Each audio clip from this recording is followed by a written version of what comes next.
Bonjour à tous, je m'appelle Louis, j'ai 19 ans et je suis né sourd. Depuis tout petit, j'ai un appareil à gauche et un implant. L'appareil, c'est depuis mes 2 ans et l'implant, je l'ai depuis 2 ans.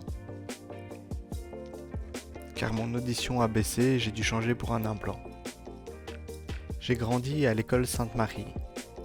Il y a des professeurs bilingues, un prof entendant qui parle et un professeur entendant ou sourd qui signe.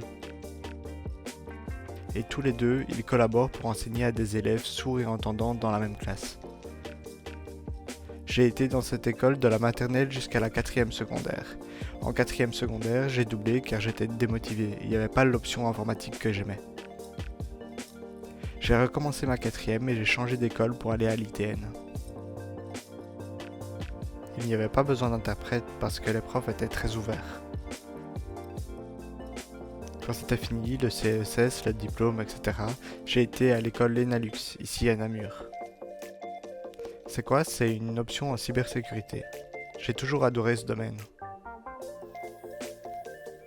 Ça faisait du bien d'avoir cette option, mais je ressens quand même le besoin d'avoir une interprète. Pendant les 2 ans à l'ITN, je comprenais tout, mais à la haute école c'était différent, je ressentais le besoin. J'ai échangé avec le CCP pour engager une interprète. Je ne savais pas comment faire pour avoir de l'interprétation. On a été chercher le centre comprendre et parler, plus Lenalux qui était déjà très ouvert. On a eu une réunion avec une dame pour savoir quels étaient les avantages. Il y a le cours d'anglais pour lequel je pouvais être dispensé. Et j'ai le droit à 450 heures par an d'interprétation. Avant, à l'ITN, j'avais 2 amis dans la même option, et on adore la cybersécurité. Et du coup, avec les aménagements raisonnables, j'ai pu les avoir dans ma classe pour avoir la prise de notes, et je peux communiquer avec eux.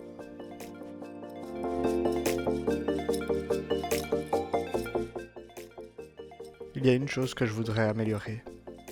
À peu près 80% des professeurs acceptent de donner les cours avant le cours en lui-même. Comme ça, je peux être attentif aux profs. Mais il y a 20% des professeurs qui refusent, ils donnent après mais pas avant.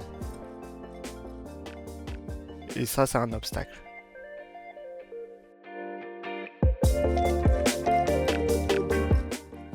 Le message que je veux donner aux futurs étudiants, c'est que s'il y a un obstacle, il ne faut pas abandonner. Il y a toujours une solution.